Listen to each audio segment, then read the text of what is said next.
नमस्कार, मैं रवीश कुमार। जम्मू कश्मीर में क्या हो रहा है यह जानना होगा तो आप किसी न किसी से पूछेंगे। इस बार तो केंद्र और श्रीनगर में सरकार एक ही पार्टी की है, बीजेपी की। सेना और पुलिस के बयान से किसी घटना की जानकारी मिल सकती है, लेकिन राजनीतिक तौर पर कश्मीर के भीतर क्या हो रहा है इसकी आवाज तो उन्हीं से आएगी जिनकी दोनों जगहों पर जवाबदेही है। इतना कुछ हो रहा है, फिर भी कश्मीर पर कोई विस्तृत प्रेस कॉन्फ्रेंस तक नहीं है दिल्ली में। इसके अलावा बाकी के पारंपरिक रास्ते या तो बंद हो चुके हैं या कमजोर कर दिए गए हैं, जैसे राजनीतिक दल, नागरिक संगठन, एनजीओ और मीडिया। 5 अगस्त 2019 को धारा 370 की समाप्ति के बाद इन सभी की हालत पर आप गौर कर लेंगे तो पता चलेगा कि कश्मीर पर जानने के लिए आपके पास गोदी मीडिया ही है, जो कि खुद नहीं जानता वहां क्या हो रहा है। धारा 370 की समाप्ति के 2 साल से भी अधिक समय हो चुके, ना तो राज्य की बहाली हुई, ना ही राजनीतिक प्रक्रिया को लेकर कोई ठोस पहल, जिसकी बहाली के लिए दिल्ली में 24 जून को कश्मीर के नेताओं के साथ प्रधानमंत्री ने एक बैठक भी की। इस बैठक में कश्मीरी पंडितों का कोई प्रतिनिधित्व नहीं था, ना उनके बारे में बात हुई। बैठक के करीब 4 महीने बाद भी लोकतांत्रिक प्रक्रिया की बहाली किस हद तक आगे बढ़ी है, कहां फंस गई है, यह तो सरकार बताएगी जब भी बताए। इस बैठक में शामिल दलों ने कुछ समय के बाद इसे फोटोबाजी कहना शुरू कर दिया, बेनतीजा बताना शुरू कर दिया। इस ऐतिहासिक बैठक के बाद कोई प्रेस कॉन्फ्रेंस नहीं हुई थी, न बाद में हुई, जिससे आपको पता चलता कि इससे निकला क्या। बैठक में भाग लेने वालों ने उनसे धारा 370 की बहाली की मांग की प्रधानमंत्री से। सरकारी बयान में इसका जिक्र नहीं था, सिर्फ इतना लिखा था कि प्रधानमंत्री ने इस बात को लेकर प्रसन्नता जाहिर की है कि सभी लोकतंत्र को लेकर प्रतिबद्ध हैं। कश्मीर की जिन पॉलिटिकल पार्टीज ने प्रधानमंत्री की तरफ से बुलाए गए जून में ऑल पार्टी मीटिंग में शमूलियत की, उनको ये यकीन था कि शायद इससे अब कश्मीर के हालात में अब बेहतरी आएगी, लेकिन उनका अब मानना है कि बेहतरी के बजाय खराबी हो रही है। अब से जो भी सरकार ने हुक्मनामे जारी किए उससे लोगों को फायदे के बजाय नुकसान हुआ। कोई सियासी अमल शुरू नहीं हुई, किसी को मालूम नहीं कि इलेक्शन कब होंगे और कभी कराए भी जाएंगे। लोगों को नौकरियां देने के बजाय कहीं एक को सरकारी नौकरी को से निकाला गया। कौमी सलामती यानी मुल्क की सलामती के नाम पर कोई इंक्वायरी नहीं हुई। तो लोगों का कहना है कि पॉलिटिकल पार्टीज का ये कहना है कि एतमाद बढ़ाने के बजाय बदएतमादी बढ़ रही है, यकीन के बजाय बेयकीनी दिन ब दिन हो रही है। और इसीलिए हम जो हालात देख रहे हैं, किसी को मालूम नहीं क्या हो रहा है। क्यों आज जो मजदूर अपनी रोजी रोटी कमाने के लिए यहाँ आए थे, आज यहाँ से भागने पे मजबूर हो रहे हैं। कश्मीरी पंडितों को कम सुरक्षा जगहों पे रखना पड़ा। जो यहाँ नौकरी करने आए थे उन्हें वापस क्यों जम्मू भागना पड़ा। 19 जनवरी 1990 में जब कश्मीरी पंडित यहाँ से भागने पे मजबूर हुए थे, तो 1 साल के अरसे में मार्च 1999 से लेकर दिसंबर 1999 तक या जनवरी 1990 तक सिर्फ 5 कश्मीरी पंडितों को मिलिट्री ने मारा था। लेकिन आज देखें तो आज पिछले 2 या 3 हफ्तों में 11 लोगों को सिविलियंस को यहाँ मारा गया, जिसमें कश्मीरी पंडित भी शामिल हैं, हिंदू भी शामिल हैं, सिख भी शामिल हैं। तो कैसी हालात ने करवट ली और क्या वजह है हालात इस डगर पे पहुंच गए हैं और इसका कौन जिम्मेदार है। 2 साल से अधिक समय हो गया, जम्मू कश्मीर को ना तो राज्य का दर्जा वापस मिला, ना ही वहां चुनाव हो सके। घाटी में नया नेतृत्व पैदा करने के लिए विकास परिषद का चुनाव कराया गया, लेकिन इस वक्त तथाकथित उस नए नेतृत्व से भी कोई आवाज नहीं आ रही है। इस हालात से निपटने की पूरी प्रक्रिया में कश्मीर में सक्रिय क्षेत्रीय और राष्ट्रीय राजनीतिक दलों की कोई भागीदारी नहीं दिखती। प्रधानमंत्री मोदी ने संयुक्त राष्ट्र की आम सभा में कहा कि भारत लोकतंत्र की मां है, इंग्लिश में मदर है। इंटरनेट बैन के बाद कश्मीर में पत्रकारिता का पूरा दारोमदार सरकार की तरफ से चलाए जाने वाले इस मीडिया फैसिलिटेशन सेंटर पे है। नजीर मसूदी की पुरानी रिपोर्ट का हिस्सा है, जो यह समझने में आपकी मदद करता है कि धारा 370 की समाप्ति के बाद पत्रकारों को किन हालात से गुजरना पड़ा। इसी सेंटर में आकर उन्हें अपनी रिपोर्ट फाइल करनी पड़ी। तब हिंदी प्रदेश के दर्शकों, पाठकों ने इसकी कोई परवाह नहीं की कि कश्मीर के बारे में हम जानेंगे कैसे अगर इंटरनेट बंद रहेगा, पत्रकार अपना काम नहीं करेंगे। आर्थिक गतिविधियां और इंटरनेट बंदी से पत्रकारों की नौकरियां चली गईं, कई पत्रकार मारे भी गए और कईयों पर यूएपीए लगा दिया गया। कश्मीर में विकास की गंगा बह रही है, इसकी जानकारी केवल मंत्रियों के बयान से ही मिलती है, गंगा नजर नहीं आती। इस हालात को आप जम्मू कश्मीर हाई कोर्ट के एक फैसले से भी समझ सकते हैं जो 26 अगस्त 2021 को आया था। हाईकोर्ट ने कहा कि प्रेस की आवाज दबाने के लिए एफआईआर एक मॉडल बन गया है। 19 अप्रैल 2018 को जम्मू के अखबार अर्ली टाइम्स में पत्रकार इकबाल नायक ने पुलिस हिरासत में टॉर्चर पर एक रिपोर्ट छाप दी, तो उसके 4 हफ्ते बाद पुलिस ने पत्रकार पर ही केस कर दिया कि इकबाल नायक लोगों को सड़क रोकने और सरकारी संपत्ति को नुकसान पहुंचाने के लिए उकसा रहे थे। जस्टिस रजनीश ओसवाल ने कहा कि पुलिस ने इकबाल को चुप कराने का एक नायाब तरीका निकाला, जो कि निसंदेह प्रेस की आजादी पर हमला है। जस्टिस ओसवाल ने यह भी कहा कि जिन धाराओं के तहत एफआईआर की गई उसका केस ही नहीं बनता था। आज बड़ी खबर बन के यह है कि मजदूरों को मारा जा रहा है, लेकिन पिछले 10 महीनों में यहां 32 सिविलियंस मारे गए, जिनमें 22 यहां के लोग रहते हैं। खबर कहीं नहीं है क्योंकि खबर को छुपाया जा रहा था, नहीं बताया जा रहा। पॉलिटिशियंस जो जिनको इन मुद्दों को उठाना चाहिए था कि हुक्मरानी तो कर रहे हैं लेकिन सरकार को भी चलाए, वो सरकार की जिम्मेदारी उनको याद दिलाया जाए। सरकार वो भी नहीं करते हैं क्योंकि सियासतदान सियासत भूल गए हैं, या वो गिरफ्तार थे, या अभी भी डर है कहीं एक को केस चल रहे हैं। एनजीओज ये बातें करते हैं या जो आरटीआई का इस्तेमाल करते थे वो भी गायब हो चुके हैं। तो कुल मिला के जो एक समाज में एक स्ट्रक्चर होता है जो सरकार को जवाबदेह बनाता है, वो शायद बिल्कुल बैठ ही चुका है कश्मीर में। सरकार तो जमहूरियत की बातें कर रही है लेकिन ज़मीन पे ऐसा कुछ नहीं दिखाई दे रहा है कि इसी वजह से जो आज हालात बने हैं, ये क्यों बने, ये बात मुल्क के लोगों तक नहीं पहुंची है क्योंकि यहाँ आज़ाद पत्रकारिता नहीं है। पत्रकार खुद अपने आप को आज़ाद महसूस नहीं कर रहे हैं। यही वजह है कि जब यहाँ धारा 370 को हटाया गया, कई महीनों तक लोग जो पत्रकार थे उनके पास भी इंटरनेट था, न फ़ोन था, क्योंकि सब कुछ बंद किया गया था। तो सरकारी दफ्तर में उनको अपने सरकारी कंप्यूटर लेके अपना काम करना पड़ता। उसके बाद जो भी आप सरकार के मुखालिफ अगर हो जाए तो नाराज़ होते हैं। पहली बात नहीं है। मिलिटेंसी में 30 साल में यहाँ कश्मीरी के जो पत्रकार हैं उन्हें अपनी जिंदगियां दी, कहीं एक को मारा गया, कहीं एक को जख्मी किया मिलिटेंटों ने, क्योंकि सच लिखने की कोशिश की। मिलिटेंटों के मर्जी के खिलाफ लिखते तो बहुत ही खतरनाक थे, कई लोगों को जिंदगियां गंवानी पड़ी। लेकिन अब ये था कि अगर मिलिटेंसी एक तरफ कम हुई तो सरकार का वो आज़ाद पत्रकारिता को चलाने की इजाज़त दी। ऐसा नहीं है, इसीलिए जो कश्मीर की हकीकत है वो मुल्क के लोगों के सामने नहीं पहुंचती है। तो कश्मीर में क्या हो रहा है आपके पास जानने के रास्ते या तो बंद हैं या फिर बहुत सीमित हैं। इसी तरह कश्मीर से बाहर भी आप जानकारी के नाम पर प्रोपेगेंडा ही जानते हैं। पत्रकारिता की क्या हालत है जानते हुए भी अक्टूबर के पहले हफ्ते में कश्मीरी पंडित मोहनलाल बिंद्रू की हत्या के बाद कश्मीरी पंडितों का पलायन शुरू हुआ, तो बहस इस दिशा में चली कि कश्मीरी पंडितों को निशाना बनाया जा रहा है। लेकिन इस बार बीजेपी की सरकार से दोनों जगहों पर है, सवाल नहीं पूछा गया। जल्दी ही तथ्य सामने आने लगे कि पिछले कुछ दिनों में आतंकियों ने जो हत्याएं की हैं उनमें ज्यादातर कश्मीर के स्थानीय मुसलमान हैं। तो बहस कंफ्यूज हो गई, अब क्या करें।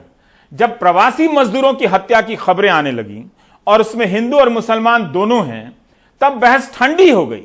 उधर सरकार के लिए सब कुछ इतना सामान्य लगता है कि वाणिज्य मंत्री पीयूष गोयल कश्मीर के दौरे पर हैं और अमित शाह गृह मंत्री कश्मीर की जगह पोर्ट ब्लेयर के दौरे से दिल्ली लौटे हैं। प्रधानमंत्री धारा 370 की समाप्ति के बाद कश्मीर ही नहीं गए। नजीर मसूदी ने अपनी रिपोर्ट में कहा है कि सेना और पुलिस दोनों ने खंडन किया है कि सुरक्षा कारणों से प्रवासी मजदूरों को रक्षा कैंपों में रखने का कोई ऐलान नहीं है। लेकिन यह तस्वीर कुछ और कह रही है। इस कमरे में जमा सारे मजदूर प्रवासी हैं जो आतंकी हमलों को लेकर चिंतित हैं। आज तक इन्हें आतंकवादियों ने निशाना नहीं बनाया था। कश्मीर में हर साल बिहार, यूपी, बंगाल से 2-3 लाख प्रवासी मजदूर कश्मीर के बागों में काम करने आते रहे, कंस्ट्रक्शन के क्षेत्र में काम करते रहे। जब से आतंकवादियों ने राजा ऋषिदेव, सगीर अहमद, जोगिंदर, अरविंद कुमार शाह, वीरेंद्र पासवान की हत्या की है, प्रवासी मजदूरों का भरोसा हिल गया है। इस बार वहां से केवल कश्मीरी पंडित ही नहीं, प्रवासी मजदूर भी जान बचाने के लिए पलायन करते देखे जा रहे हैं। वहां की दो मस्जिदों में कहा गया है कि ऐसा कुछ ना किया जाए जिससे कश्मीरी पंडितों का भरोसा हिल जाए, जिसका कश्मीरी पंडित संघर्ष समिति ने स्वागत भी किया। इन घटनाओं के कारण ही गोदी मीडिया और आईटी सेल को हिंदू मुस्लिम एंगल देने में मदद नहीं मिल रही है। इस साल जनवरी में आतंकवादियों ने पंजाबी खत्री सतपाल निश्चल की हत्या कर दी।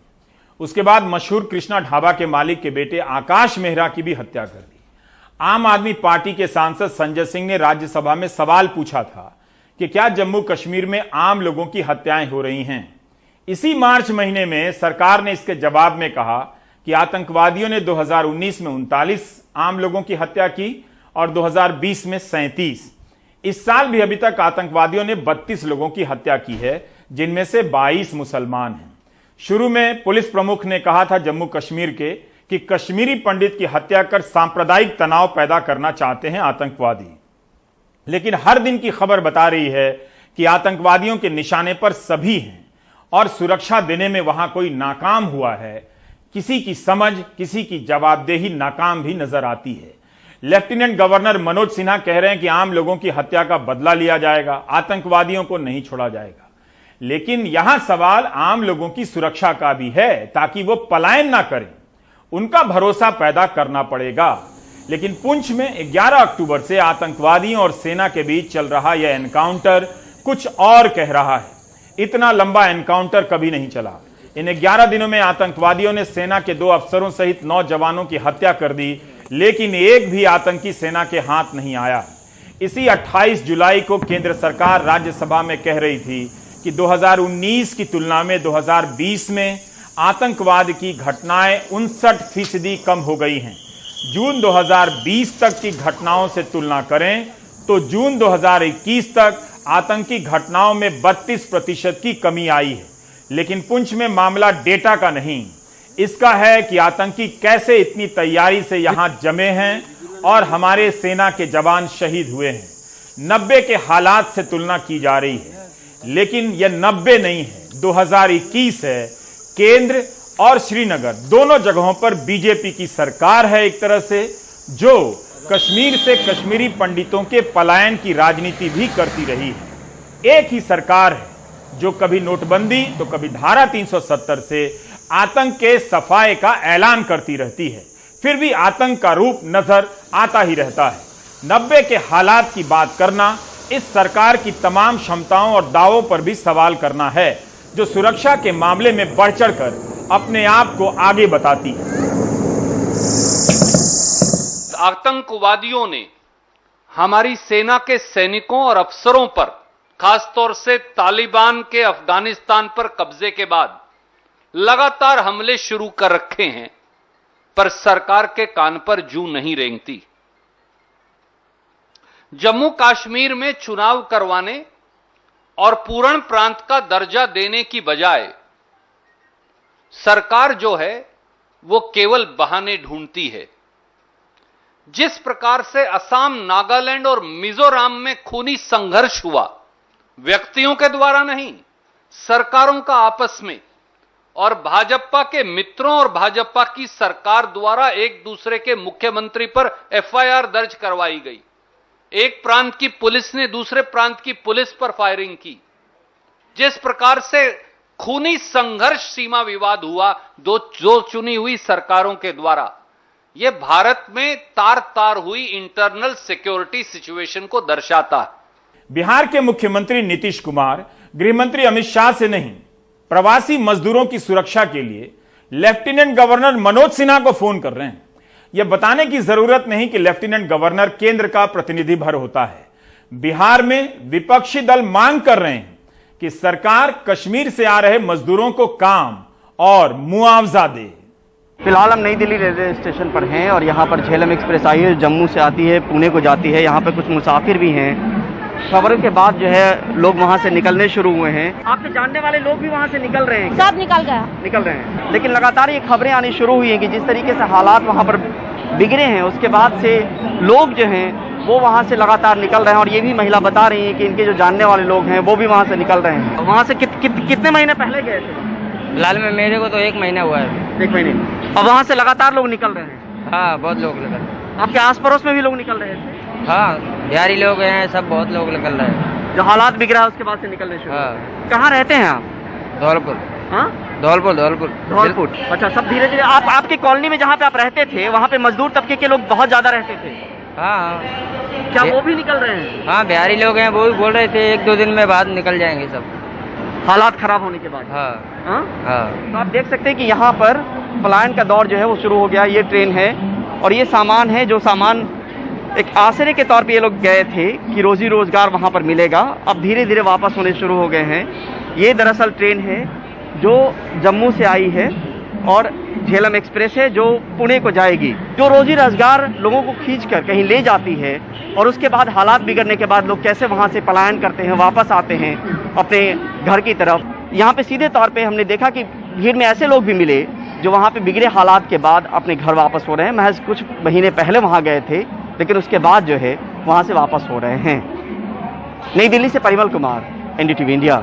मजदूरों के लौटने से कश्मीर के लोग भी चिंतित हैं। उन्हें पता है कि इससे वहां के कारोबार पर क्या असर पड़ेगा। जम्मू कश्मीर बीजेपी के अध्यक्ष रविंद्र रैना का बयान ट्विटर पर मिला। रैना मजदूरों से कह रहे हैं कि वे वापस ना जाएं। सरकार आतंकवादियों का सफाया कर रही है, जिससे आतंकवादी संगठन बौखला गए हैं। सरकार उनका मुंहतोड़ जवाब दे रही है। मैं कश्मीर घाटी में काम करने वाले हमारे भाई बहन जो बिहार से हैं, यूपी से हैं, दिल्ली से हैं, हरियाणा, पंजाब से हैं, राजस्थान, मध्य प्रदेश, गुजरात, छत्तीसगढ़ या झारखंड जैसे क्षेत्रों में आकर यहाँ काम करते हैं, मैं उन सबसे निवेदन करता हूं, ये पाकिस्तान के हर साजिश को हमने मिलकर इसका मुंह तोड़ जवाब देना है। कोई घबराने की जरूरत नहीं है। हमने पहले भी पाकिस्तानियों को मलियामेट किया है, आगे भी पाकिस्तानियों को मलियामेट करेंगे। रविंद्र रैना की इस बात पर घाटी से चले आने वाले कश्मीरी पंडितों को कम भरोसा लगता है। अब प्रवासी मजदूर लौट रहे हैं। कश्मीर की समस्या के बारे में पाले खींचने से पहले उसे गहराई से समझने का प्रयास कीजिए। पता चलेगा कि नारों से समस्याएं दूर नहीं होती हैं, हेडलाइन से कुछ नहीं होता। अब आते हैं एक दूसरी खबर पर।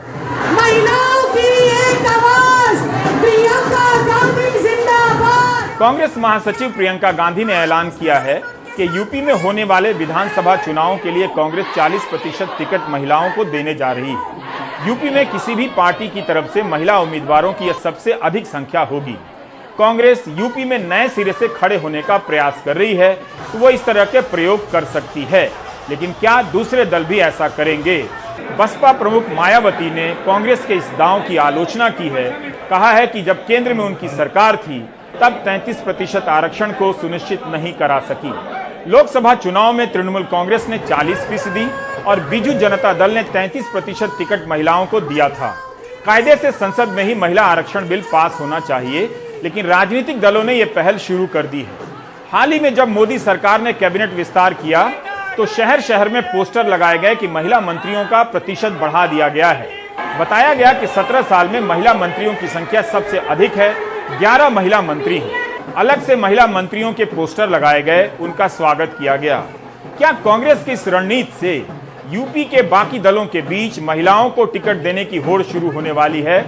क्या इससे कांग्रेस का महिलाओं के बीच कोई जनाधार बन सकेगा? मैं लड़की हूँ, मैं शक्ति हूँ।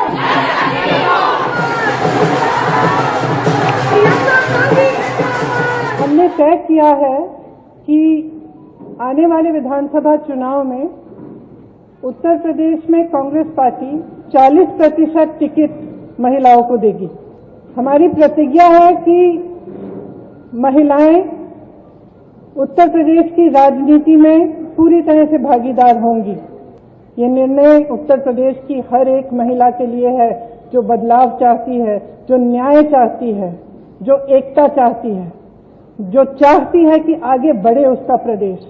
मैं आप सबसे कहना चाहती हूँ, आप समाज सेविका हैं, आप अध्यापक हैं, आप एक नौजवान महिला हैं जो आप अपना भविष्य बनाना चाहती हैं, आप प्रेस में हैं, अगर आप बदलाव चाहती हैं तो इंतजार मत करिए।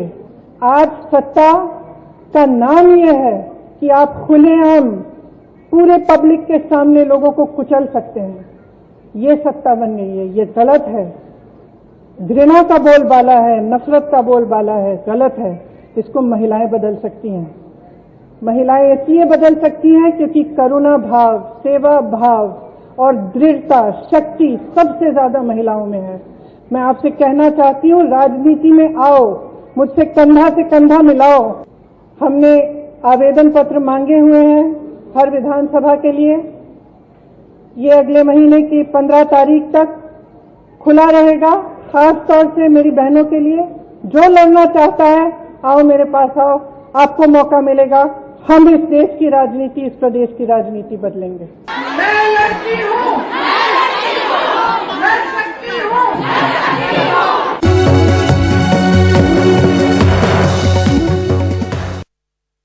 पिछले हफ्ते एक खबर आई कि भारत ग्लोबल हंगर इंडेक्स में 94वें स्थान से फिसलकर 101वें स्थान पर आ गया।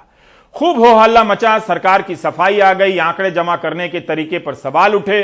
ग्लोबल हंगर इंडेक्स का कहना है कि FAO के जिस टेलीफोन पोल का हवाला देकर रिपोर्ट पर सवाल उठे हैं, उसका इस्तेमाल रिपोर्ट में नहीं हुआ है। इन सबके बीच मध्य प्रदेश से आई यह रिपोर्ट, जहां हफ्ते भर में 2 बच्चों की कुपोषण से मौत हुई है, सरकारी किताबों में इसको भी लापरवाही में रखा गया है।